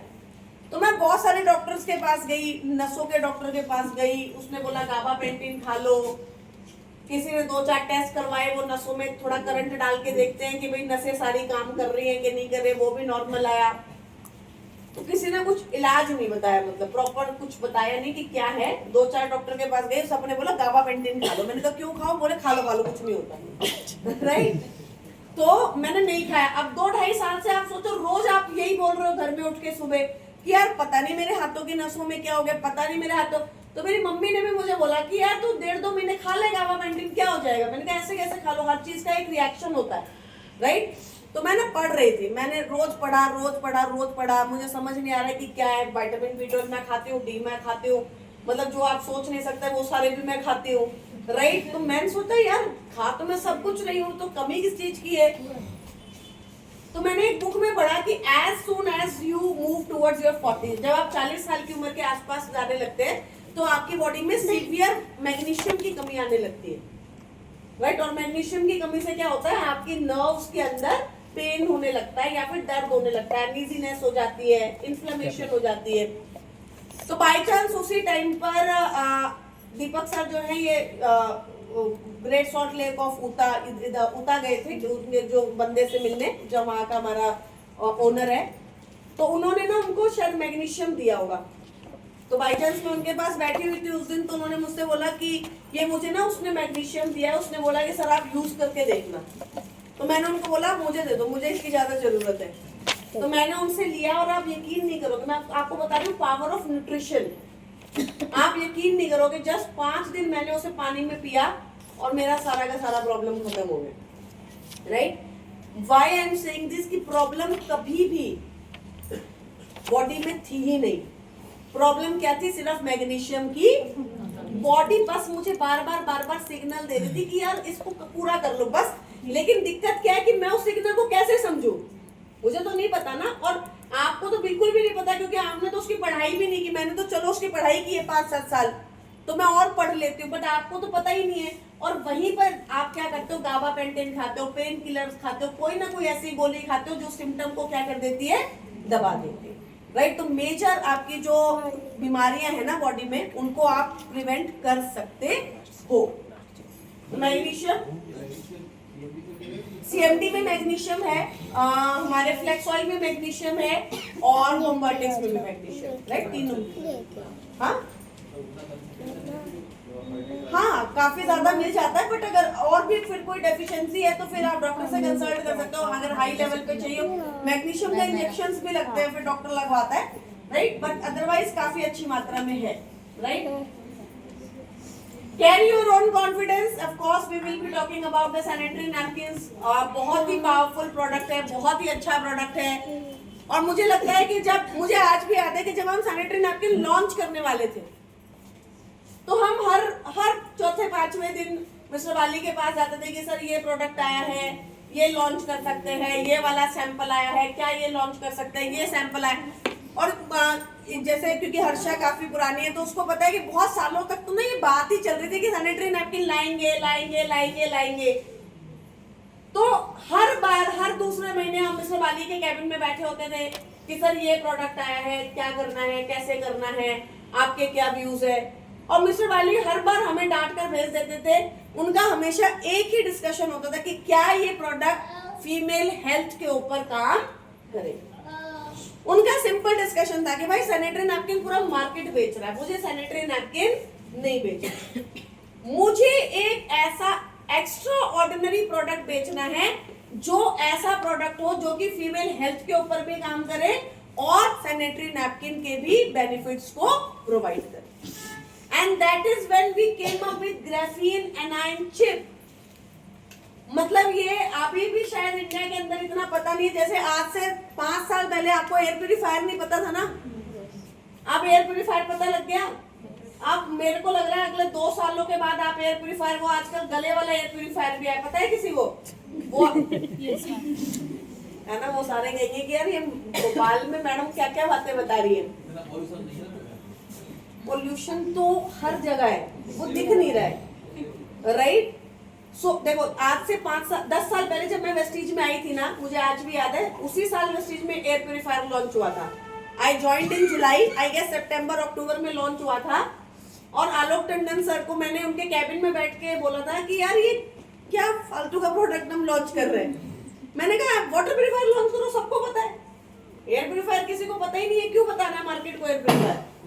तब मुझे आलोक सर ने बोला था कि वैशाली हमारी मैनेजमेंट बहुत विजनरी है, हमारी मैनेजमेंट वो देखती है जो आने वाले 10 सालों के अंदर होता है। और मतलब हैट्स ऑफ टू देम, 10 साल भी नहीं हुए थे, कोरोना में पता लग गया कि शायद 6-7 सालों में हमको एयर प्यूरिफायर का पता लग गया। तो वेस्टीज एयर प्यूरिफायर 10 साल पहले बेचने लग गया था, जब मार्केट को एयर प्यूरिफायर पता भी नहीं थे।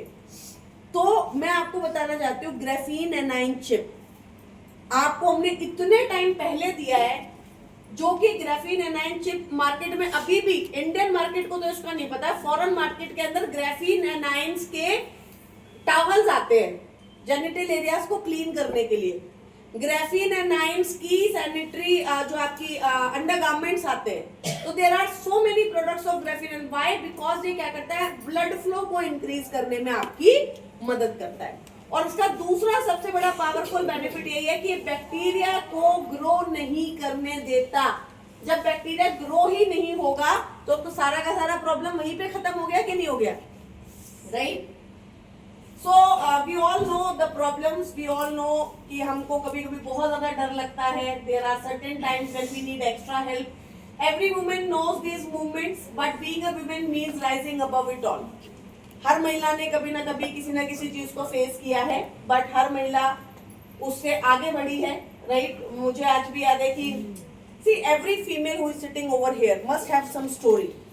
उसने कुछ ना कुछ तो फेस किया ही है। राइट? और उस फेस करके उसको उन सब सिचुएशन से हम आगे निकले। चाहे मैं अपनी भी बात करूं, तो मैंने महीने के 25 दिन 28 दिन ट्रैवल किया है, और जब महीने के 28 दिन ट्रैवल किया होगा तो बहुत सारे डेज ऐसे भी होंगे when you are not comfortable, but आप जाते हो, आप करते हो उस चीज को, right. 70% of women have below unsolved concerns. कुछ ऐसे कंसर्न्स हैं जो कि अनसॉल्व्ड है मार्केट में। रैशेज, आज भी आप मार्केट के सैनिटरी नैपकिन को यूज करो, उसमें रैशेज आपको होंगे ही होंगे, और ये बहुत बड़ा प्रॉब्लम है, राइट। मुझे जब मैंने ड्यू गार्डन यूज किया, उसके बाद मुझे समझ में आया कि यार ऐसा भी कोई प्रोडक्ट होता है जिससे रैशेज नहीं होते हैं। अदरवाइज मुझे तो लगता था कि शायद ऐसा ही होता होगा, रैशेज होते ही होंगे, लेकिन रैशेज एक बहुत बड़ा प्रॉब्लम है, लीकेज एक बहुत बड़ा प्रॉब्लम है, पुअर फिट एक बहुत बड़ा प्रॉब्लम है, एंड दैट इज व्हाई लोग जो है कॉन्टिन्यूसली स्विच करते हैं। 65% विमेन जो एक्टिवली एक्सप्लोर करती हैं ऐसे इंग्रेडिएंट्स को जो कि ब्रीदेबल एंड कंफर्ट हो, रैश फ्री हो, और साथ ही साथ हाई एब्जॉर्प्शन के प्रोडक्ट्स हो, and that is when we give you Dew Garden sanitary napkins, Dew Garden fly. We are committed to empower women both as consumers and as entrepreneur. Why green and why fly? Because green जो है represent करता है freshness को, nature को, purity को, and fly represent करता है आपकी फ्रीडम को और लाइटनेस को। More than sanitary napkin, it's a hygiene partner. मैंने ऑलरेडी आपको बताया कि जब हम इस सैनिटरी नैपकिन को लॉन्च करना चाहते थे तो हमारा डिस्कशन यही था कि हमको सैनिटरी नैपकिन लॉन्च नहीं करना है, right. Sanitary napkin already market में है, बहुत बड़ी इंडस्ट्री है, उसको वेस्टीज में लॉन्च करके, Vestige is a health and wellness की कंपनी, क्या करना है, राइट। सिर्फ बिजनेस के लिए नहीं लॉन्च करना है, इतना ही बिजनेस करना है तो हम और स्पर्लिना बेच देंगे थोड़ी सी, उतना वहां से आ जाएगा। लेकिन डिस्कशन ये था कि क्या हम कोई ऐसा प्रोडक्ट ला सकते हैं जो सैनिटरी नैपकिन के बेनिफिट के साथ साथ हेल्थ के बेनिफिट को क्या कर दे, कंबाइन कर दे, और इसीलिए ये एक बहुत ही पावरफुल इंग्रेडिएंट के साथ आता है, that is the graphene anion chip. Graphene anion chip क्या करता है, बैक्टीरियल ग्रोथ को प्रिवेंट करता है। आपके सैनिटरी नैपकिन में बैक्टीरिया वायरस की ग्रोथ नहीं हो सकती, व्हाई? बिकॉज इसके अंदर है ग्राफीन एनाइन चिप। ऑर्डर को एलिमिनेट करता है, मेंस्ट्रुअल क्रैम्पिंग्स को खत्म करता है, और ओवरऑल वेलनेस देने में आपकी मदद करता है। 8 लेयर प्रोटेक्शन के साथ ही आता है। कॉटनेट सॉफ्ट कॉटन लेयर है, प्रोटेक्टिव विंग्स है, anti bacterial graphene anion chip है, 360 डिग्री अनरैप्ड एयर लेड है, सुपर एब्जॉर्बेंट के साथ आता है, breathable cotton layer. Maximum sanitary napkin आप लोग टेस्ट करते भी होंगे, राइट, उसको टेस्ट कीजिए, जो नीचे की लेयर है वो ब्रीदेबल नहीं है। और एक सबसे पावरफुल चीज, नॉन टॉक्सिक ग्लू। मैक्सिमम जितने भी सैनिटरी नैपकिन्स मार्केट के अंदर आते हैं उनकी जो ग्लू होती है वो कार्सिनोजेनिक होती है, राइट, कैंसरस होती है। और प्रॉब्लम क्या है कि हम जब उस ग्लू से सैनिटरी नैपकिन को उसको चिपकाते हैं, उसको यूज करते हैं, लंबे समय के लिए यूज करते हैं, अगेन वो हमारे जेनिटल एरियाज के बहुत ही क्लोज कांटेक्ट में है, तो वहां पर नॉन टॉक्सिक ग्लू। आज भी आप मार्केट में मैक्सिमम प्रोडक्ट्स को देख लो, कितने प्रोडक्ट्स हैं जो नॉन टॉक्सिक ग्लू क्लेम कर रहे हैं, कोई भी नहीं कर रहा शायद। जितने प्रोडक्ट आप मार्केट में देखते हो, कोई लिख रहा है अपने पैक के ऊपर नॉन टॉक्सिक ग्लू? कोई नहीं लिख रहा। कोई लिख रहा है कि इसमें बैक्टीरिया की ग्रोथ नहीं होगी? कोई नहीं लिख रहा, सिर्फ हम बता रहे हैं, राइट। तो नॉन टॉक्सिक ग्लू के साथ ही आता है और आपको ओवरऑल प्रोटेक्शन देता है। ग्राफीन एनाइन चिप, ग्राफीन एक टफ मटेरियल होता है जो कि स्किन इरिटेशन को प्रिवेंट करता है। FIR टेक्नोलॉजी है जो कि ब्लड फ्लो को इंक्रीज करने में आपकी मदद करती है। ऑर्डर को एलिमिनेट करता है, बैक्टीरिया को कंट्रोल करता है, हाइजीन को मेंटेन करता है, और मेंस्ट्रुअल क्रैम्पिंग्स को भी कम करने में आपकी मदद करता है। Regular sanitary napkins soft layer के साथ आता है, ये कॉटनी सॉफ्ट लेयर के साथ आता है। स्टैंडर्ड साइड विंग्स होते हैं, प्रोटेक्टिव 360 डिग्री एयर लीकेज को कंट्रोल करता है, बेसिक एब्जॉर्बेंट है, हाई एब्जॉर्बेंट है, यूजुअली आइदर फॉर डे और नाइट, और ये दोनों के हिसाब से डिजाइन किया गया है, right. Last product is intimate hygiene wash. इसके बाद हम क्वेश्चन आंसर्स लेंगे। इंटीमेट हाइजीन वॉश मुझे लगता है कि for every female is a very very important product. Why? Because हमारे जेनिटल एरियाज को क्लीन करने में, रेगुलरली क्लीन करने में हमारी मदद करता है। अगर मेंस्ट्रुएशन साइकिल्स हैं तो कम से कम दिन में 2 बार, और अगर नहीं है तो कम से कम हर रोज, एवरी डे आपको इसे यूज करना ही करना चाहिए। अनप्लेजेंट ऑर्डर को खत्म करता है, वेजिनल इचिंग को कंट्रोल करता है, वेजिना जेनिटल एरियाज के पीएच को मेंटेन करता है, वेजिनल फ्लोरा को मेंटेन करता है, इन्फेक्शंस को भी कंट्रोल करने में आपकी मदद करता है, right. So due garden is a very very powerful product. और जैसा कि मैंने आपको बोला कि आज भी बहुत सारे एरियाज हैं जहां पर फीमेल्स के पास सैनिटरी नैपकिन्स का बेनिफिट नहीं है। स्कूल्स में आप जा सकते हैं, कॉलेजेस में आप जा सकते हैं, एनजीओस में आप जा सकते हैं। ये ऐसा प्रोडक्ट है कि जो यूज होता है बहुत ज्यादा, राइट। आप अपने जो लोग हैं, जो फीमेल है, जिनकी आप बिलिंग करवाते हैं, उनकी बिलिंग में आप कोशिश कीजिए कि सैनिटरी नैपकिन्स वो ही हो, राइट, नॉन टॉक्सिक। बोलिए मार्केट में पता करो कितने कितने जो ब्रांड आप यूज कर रहे हो उसके पैक के ऊपर देखो क्या नॉन टॉक्सिक लिखा है, नहीं लिखा होगा, राइट। जो ब्रांड आप यूज कर रही हो लिखो क्या उसमें ग्राफीन एनाइन चिप है, नहीं होगा। जो ब्रांड आप यूज कर रही हो उसमें चेक करो कि क्या उसके अंदर प्रिवेंट बैक्टीरियल ग्रोथ प्रिवेंशन लिखा है, नहीं होगा। तो ये हमारे सैनिटरी नैपकिन्स के कुछ पावरफुल बेनिफिट्स हैं जिनको आपको लोगों को बताना ही बताना है, राइट। तो इसी के साथ ये सेशन जो है यहीं पे कंप्लीट होता है और अब हम करेंगे सैनिटरी नैपकिन्स का डेमो। लेकिन उससे पहले 2-4 हम पहले क्वेश्चंस ले लेते हैं, राइट। कोई क्वेरी है जो आज की ट्रेनिंग हमने अभी अटेंड की? Yes sir, yes ma'am.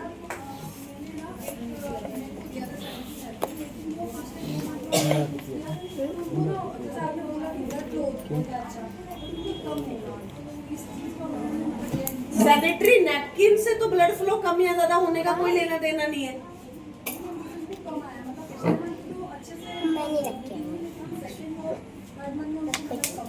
नहीं मैम, अपना जो नैपकिन है वो ब्लड को बहुत जल्दी एब्जॉर्ब करता है, तो जो दूसरे पैड लगाती रही होंगी उसमें वो फैल जाता होगा, ये एब्जॉर्ब कर लेता है तो उनको लगी। हाँ, मतलब मैं यही जानना चाह रही हूँ कि आपको ऐसा क्यों लगा कि ब्लड फ्लो कम हुआ? देखो, पहली बात तो आप इस चीज से एश्योर हो जाओ कि सैनिटरी नैपकिन का ब्लड फ्लो कम होने से या ब्लड फ्लो ज्यादा होने से कोई लेना देना नहीं, ठीक है। मैं 10 साल में वेस्टीज से हूँ, 10 साल में वेस्टीज में हूँ और मुझे ऐसा लगता है कि जब आप किसी को प्रोडक्ट देते हो ना तो अगले 10-15 दिन उनके घर में जो भी होता है वो वेस्टीज की वजह से ही होता है, है ना। बच्चा फेल हो गया वेस्टीज की वजह से, ठीक है, लड़ाई हो गई वेस्टीज की वजह से, बाहर सड़क टूट गई वेस्टीज की वजह से। अरे आप खुद सोचो, क्या ब्लड फ्लो इंक्रीज करना सैनिटरी नैपकिन का काम है? नो। क्या डिक्रीज करना सैनिटरी नैपकिन का काम है? नो। इट मे पॉसिबल, जैसा मैम ने कहा कि वो एब्जॉर्ब जल्दी करता है, तो कई बार क्या होता है कि हमको फील नहीं होता, हमको ऐसा लगता है कि यार ये तो शायद मेरे को कम मेरे साथ हुआ था, इसलिए कि मुझे भी लगा कि इस बार कम हुआ है क्या, बट ऐसा नहीं था। वो ऑब्जर्व कर लिए तो हमें फील ही नहीं हुआ कि हुआ है कि नहीं हुआ, right. It may possible, right. And secondary it में पॉसिबल कि नेचुरली कंट्रोल कम हो गया, क्योंकि कई बार क्या होता है थोड़ा बहुत ऊपर नीचे हो जाता है, राइट। तो उसका उससे कोई लेना देना नहीं, ठीक है। Yes sir. आप बोल रहे हैं कि ब्लड फ्लो बढ़ जाता है, ब्लड फ्लो सर्कुलेशन की आप बात करते हैं, ये शायद कुछ लोगों को एग्जैक्टली समझ में ना आया। देखो, ग्राफीन एनाइन चिप क्या करता है? ग्राफीन एनाइन चिप्स के अंदर क्या होते हैं? एनाइंस होते हैं, राइट। ये एनाइंस क्या करते हैं?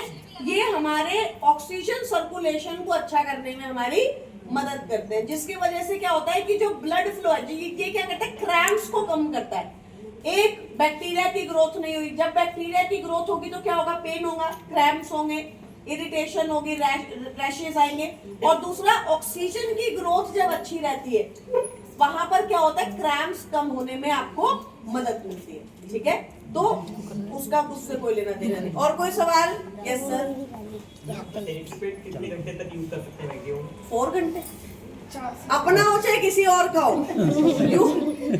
सैनिटरी नैपकिन्स का यूज हमें 4 से 6 घंटे में ही करना है। तो आप इसको, क्योंकि इसमें ग्राफीन एनाइन चिप में बैक्टीरिया की ग्रोथ नहीं होती, तो आप मैक्सिमम 6 घंटे, दिन में एटलीस्ट 2 बार चेंज कर लीजिए, एक बार सुबह एक बार शाम। वाई? बिकॉज ये आपकी पर्सनल हाइजीन के लिए भी बहुत इंपॉर्टेंट है, राइट। सिर्फ बैक्टीरिया की ग्रोथ का वो नहीं है। बाकी कोई भी सैनिटरी नैपकिन तो बल्कि आपको 4 घंटे में ही चेंज करना चाहिए, क्योंकि देखो, एक तो जेनिटल एरियाज, ऊपर से ब्लड, वहां पर बैक्टीरिया की ग्रोथ 100% होगी ही होगी। ऊपर से टेम्परेचर हमारी बॉडी का वैसे है जो बैक्टीरिया की ग्रोथ को सपोर्ट करता है, तो वहां पर तो होगी होगी। इसमें आपको एक बेनिफिट मिलता है कि अगर आपने 6 घंटे की बजाय थोड़ा सा ऊपर नीचे भी कर दिया तो इसमें एटलीस्ट हमें ये पता है कि बैक्टीरिया की ग्रोथ नहीं होगी, राइट। एटलीस्ट 6 घंटे में कर ही लेना चाहिए। यस, और कोई सवाल? Yes sir. अगर जैसे किसी को ऑलरेडी यूटीआई है, सिर्फ एक बार भी यूटीआई को यूज करना है या डबल करवा लीजिए, उससे फायदा ये होगा कि एटलीस्ट जो इन्फेक्शन है वो कंट्रोल हो जाएगा। लेकिन खाली इंटीमेट कोर्स से यूटीआई कम नहीं होगा, क्रैनबेरी लेना ही पड़ेगा क्योंकि बैक्टीरिया यूट्रस के लाइनिंग पे है ना कि बाहर है, राइट। तो वहां से आपको क्लीनिनेस मिलेगी, वहां से आपको बैक्टीरिया जो खत्म करने में मदद मिलेगी। तो both when combined will give you good result, right. Ma'am मेरी बेटी है, उसको मतलब मेंस्ट्रुअल साइकिल तो 1 हफ्ते तक रहता है बट बहुत कम रहता है, तो क्या उसको सप्लीमेंट देना चाहिए? कितने साल की है? 14 साल की है उनको। मतलब अभी कम से आपका क्या मतलब है? कम का मतलब सैनिटरी नैपकिन यूज करती है बट वो बोलती है कि मतलब खराब नहीं हुआ बिल्कुल, मतलब बहुत थोड़ा फ्लो होता है, फ्लो थोड़ा। हाँ। शतावरी दे दीजिए। अच्छा, मतलब शतावरी दे सकते हैं। शतावरी दे सकता है, फ्लेक्स ऑयल दे सकते हैं, दोनों ही प्रोडक्ट अच्छे हैं, राइट। दोनों ही प्रोडक्ट मतलब 14 साल की एज में भी दे सकते हैं। शतावरी एक आधा कैप्सूल दे सकते हैं, कोई प्रॉब्लम नहीं। और कोई सवाल? मैम जैसे यूटीआई ना हो या फिर और भी जो प्रॉब्लम्स हमें मतलब होती है जनरली, तो वो उससे प्रिवेंट करने के लिए हम कौन से सप्लीमेंट यूज कर सकते हैं?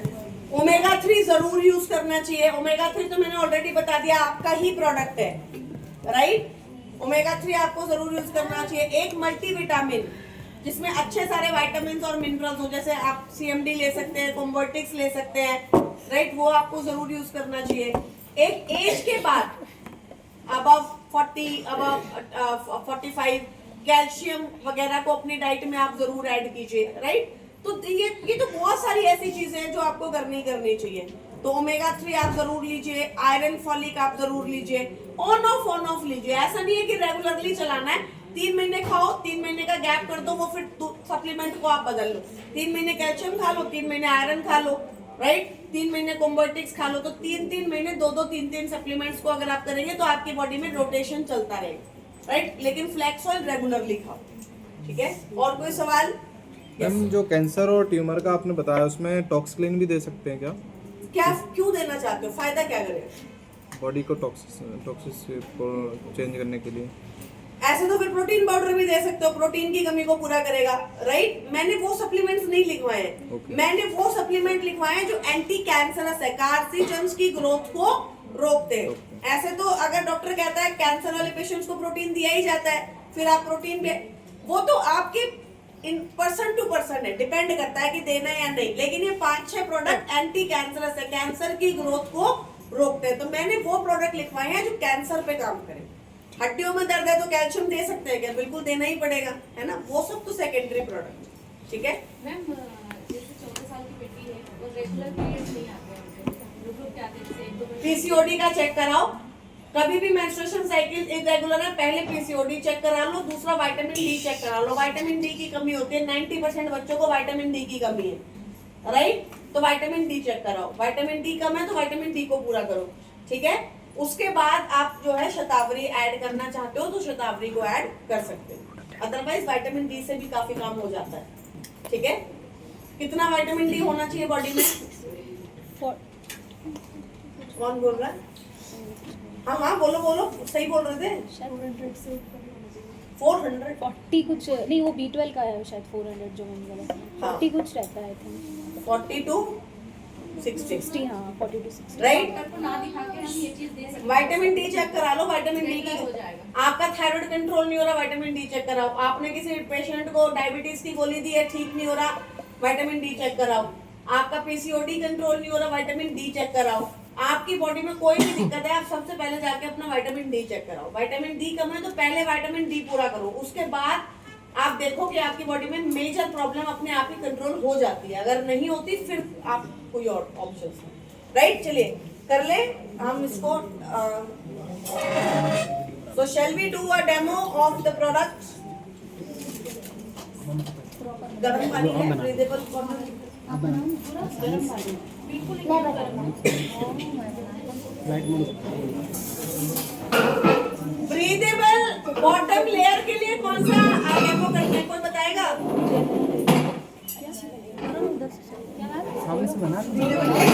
Breathable bottom layer, sanitary napkin की जो बॉटम लेयर है वो क्या है?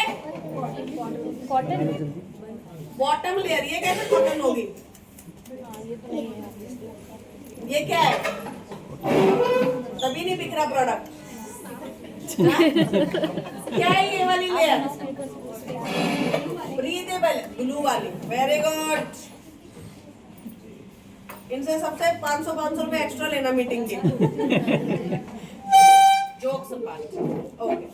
ये वाली लेयर कौन सी है? ब्रीदेबल। ब्रीदेबल मतलब इसके अंदर से हवा पास होती है, राइट? जो मार्केट की है उनके अंदर से नीचे वाली लेयर में से हवा पास नहीं होगी, राइट? अगर हवा पास नहीं होगी तो समझो क्या होगा? सैनिटरी नैपकिन आपने लगाया हुआ है, हवा यहाँ से पास ही नहीं हो रही, और यहीं पर आपका सैनिटरी नैपकिन जो है उसमें ब्लॉकेज हो जाएगा कि नहीं हो जाएगा? आपके इन्फेक्शन होने के चांसेस क्या होते हैं? बढ़ जाते हैं। तो इसकी जो ये वाली लेयर है वो क्या है? ब्रीदेबल। अब ब्रीदेबल लेयर का टेस्ट हम कैसे करते हैं? हो सकता है यहाँ पर ना भी हो क्योंकि इतना गर्म पानी नहीं है, और हो सकता है कि आपको दिखे ना, तो मैं आपको डेमो बता रही हूँ कैसे करना है, राइट? तो आपको करना क्या है? एक सैनिटरी नैपकिन को हम ऐसे लगाएंगे,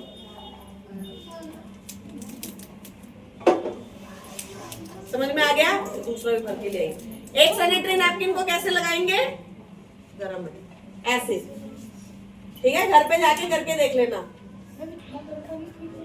इसमें जिसमें भाप निकलती हुई दिखाई दे, राइट, वो नहीं होगा, नहीं होगा, रहने दो। सुनो, इधर आओ, राइट? कोई बात नहीं।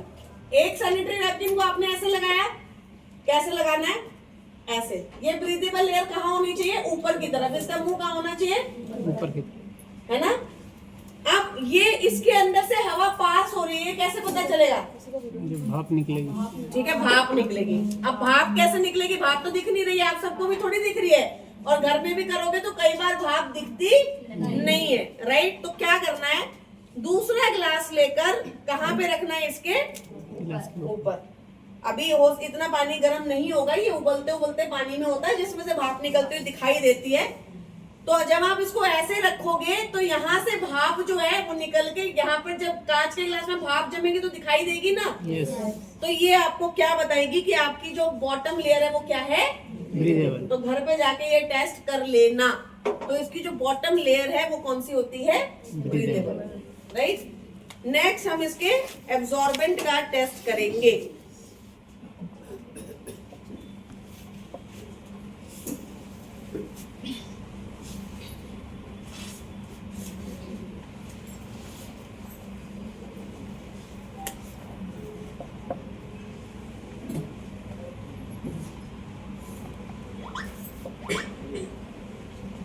चम्मच है,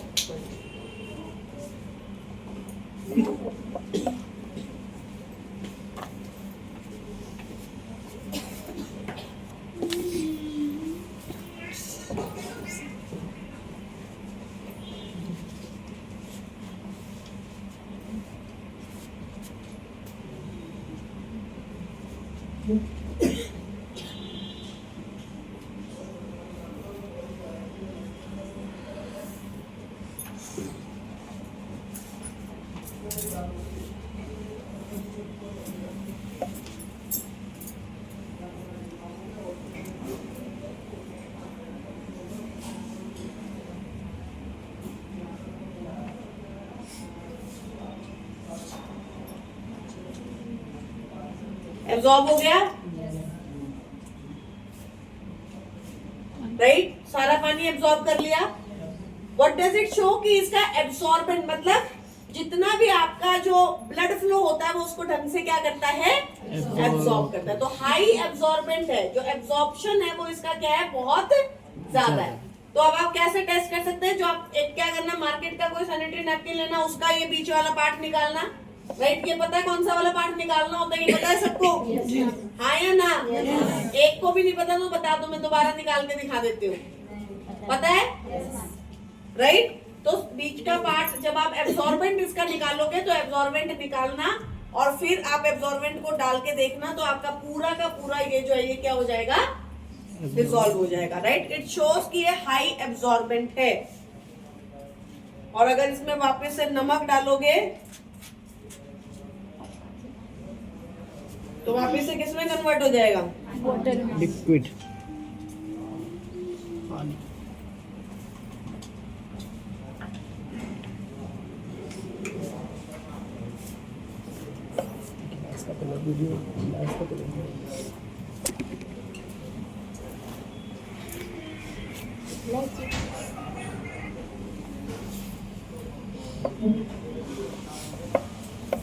राइट। वापस से किसमें कन्वर्ट हो जाएगा, पानी के अंदर कन्वर्ट हो जाएगा। तो आपके एटमॉस्फेयर के अंदर जाकर डिसॉल्व हो जाता है, खत्म हो जाता है, आपकी जेल्स बना लेता है, राइट।